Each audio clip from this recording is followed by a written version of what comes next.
wants to play basketball. And that's kind of the risk reward. When they decided to keep him at the deadline, they knew he did not want to shut down. He wanted to play. And now that point in the season has come where it probably, for the team makes more sense if he shuts down. But he has told them he's refused. He said, I don't care what you guys feel. I want to play again this season. And he's aiming to be back, whether it's in a week, 2 weeks, 3 weeks, and play the rest of the season. But for me, this is just another tale. This is just another moment where these two sides just have not been on the same page. And it's obviously going to leave a lot of questions going into the offseason. Would you describe this as contentious, or could it get contentious? Because it seems like both sides are pretty dug in on their position here. Michelle, there's a lot of words I think you can use for this situation. I think you can use, there's a T word I think you can use in this. Tense? Tense is one. Keep going, Michelle. Tense. Keep going. Tense. T Okay. word. Keep going. Toxic? I think in a way. I think in a way it's been, there's been sometimes mixed messages maybe behind the scenes. There's been, like there's moments like, okay, we're gonna, the team telling the player, we could win a championship now. Like Giannis was sold coming into the year on championship contention. That's what John Horst, the Bucks general manager, the coach Doc Rivers, told Giannis, told ownership. And so when you set those expectations going into the year, and they've been in 11th place most of the season, and so they have a lot of questions long term that they have to figure out. But obviously the Giannis one looms large, and I think over the course of last summer and now they just have not. This is a partnership over the course of 12 years that's been pretty solid. They've been on the same page. No one knows Giannis without talking about the Bucks. No one talks about the Bucks without talking about Giannis. They're one and the same. And so to see them now at the point where they just have not been able to get on the same page about winning, about the future, about him, it's going to lead to a lot of questions.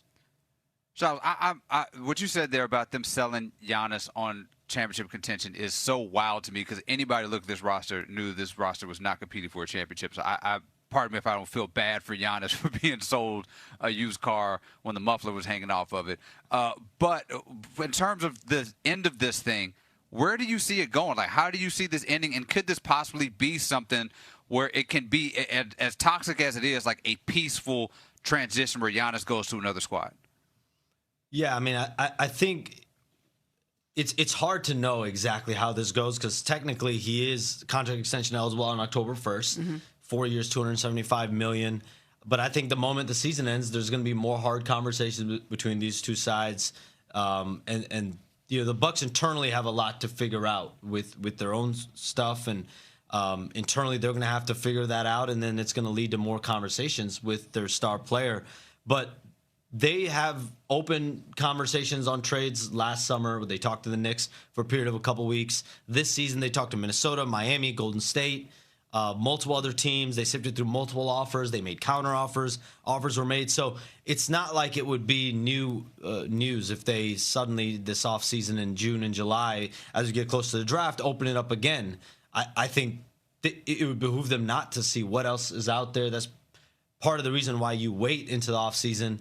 You see, can you get any better in a trade? And so, I think everyone around the NBA is expecting that there's going to be more conversations here. This is not the end of the Giannis trade situation by any means. Shams, what's interesting about all of this is, I want to be clear. When you were reporting this around the deadline, at no point did you say he was going to be traded. That never happened, right? I never personally felt like he was going to be traded around the deadline.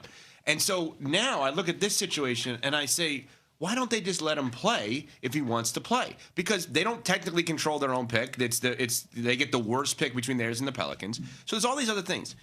I've now gotten to the point that I wonder, for me, not your reporting, for me, I wonder if this is the first time they actually may consider actually moving him for real. Jackson Jr. just went for 3 first-round picks. Desmond Bane just went for, I think, 4. Mikal Bridges went for 5. Let's say you trade your 3 for a player of that ilk, and you trade away, Bobby Portis and Kyle Kuzma. Let's say you bring in Jaren Jackson Jr. Are you then becoming an Eastern Conference favorite if you're Milwaukee? Like, I think those are the questions that they're asking themselves. And if the answer is no, then the question is, then what are you doing? You know, in Milwaukee, and I think everyone around the league is like, okay, you're holding him, but like, what is the end goal? He wants to win a championship, and so. Yeah, I mean, at the deadline, the reporting was that he's ready to move on. Right. And he remains ready to move on. That hasn't changed from last offseason to the start of this season to when I reported that. And they were listening to trade conversations. From there, you know, the Bucks listened and they made the decision that they wanted to keep this into the summer. Shams, another team that wants to win a championship, and that looks like they could be closer to that because of new roles, are the LA Lakers. And that new role is obviously LeBron James. We're seeing him, a different version of himself with this team. I'm fascinated at how they arrived at this because it's obviously resulting in wins and team success. Take us behind the scenes a little bit with JJ Redick, the Lakers, maybe some conversations that led to LeBron James being a different version of himself to fit into this basketball puzzle that we're seeing. JJ Redick is as direct of a coach as you're going to find. Like, he wears his heart on his sleeve. And I think LeBron James missed a game March 5th.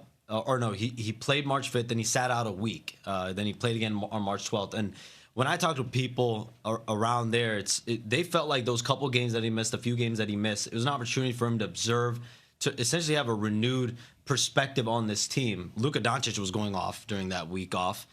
Austin Reeves was going off during that week off. And then he just came in and he slid right in. And, you know, the role that he's played, you know, essentially he's been in the dunker spot. He's slashing, he's cutting, he's playing in the corner, he's diving headfirst for loose balls. Right. Like, this is the type of effort that at 41 years old, to me, shows self-awareness of who he is as a player. No one knows himself better than LeBron as far as his mind, his body, how he wants to play, how to win in the NBA. And so if it's going to take him going 13 for 14 one night with 30 points, he's going to do that. If it takes him having 15, 7, and 7 the other night, like, he's shown clearly that he's willing to do it. And so I think now the Lakers, and JJ Redick said it, they feel like LeBron James is their third highest used player. That's where he's best at. That's where they're best at.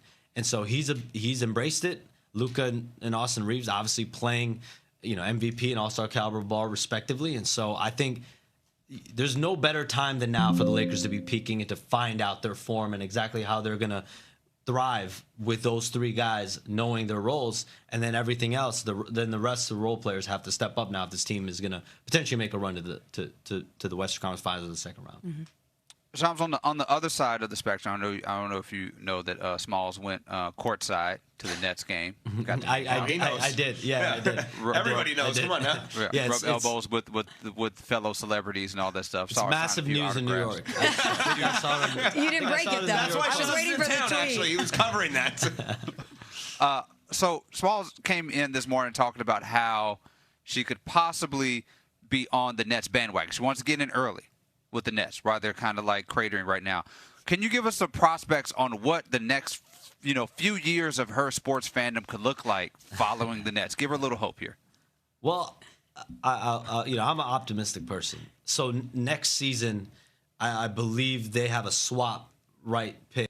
I think it's with Houston. So they don't really have the incentive to just go and tank or to lose games on purpose for a higher draft pick, because then that high pick is going to Houston.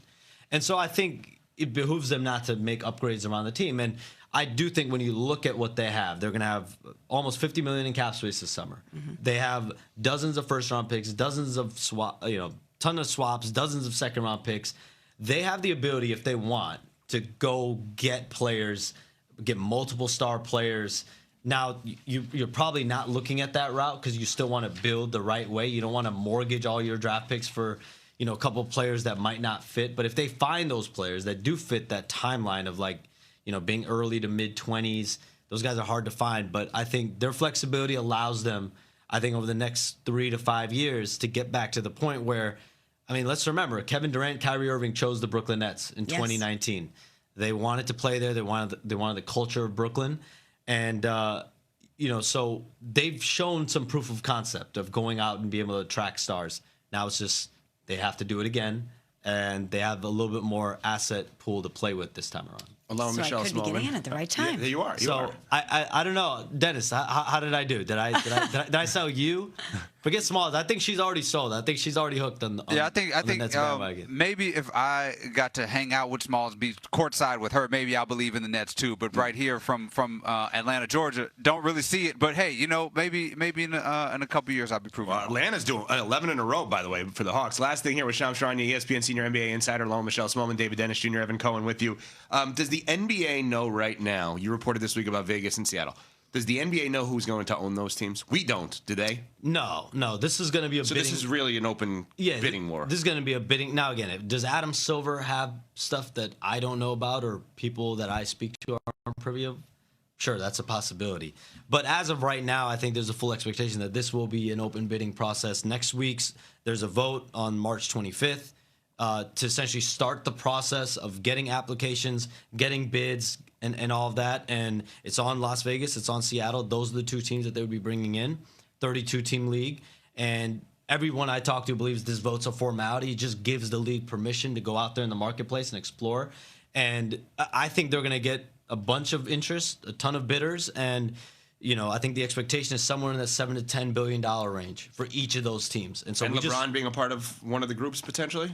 LeBron James said last night he is not in the mix for ownership in this expansion round, and he said not at all when he was asked about Las Vegas. Cross him off the list. I think Magic Johnson came out publicly and said he wants Las Vegas. There's going to be many more that are going to come out and say they want Seattle or Vegas, and so it's going to be a very interesting process for me to track over the next, I think, 4, 5, 6 months. And I think by the end of 2026, the NBA wants to know their best bids, the best offers, who they want to move forward with.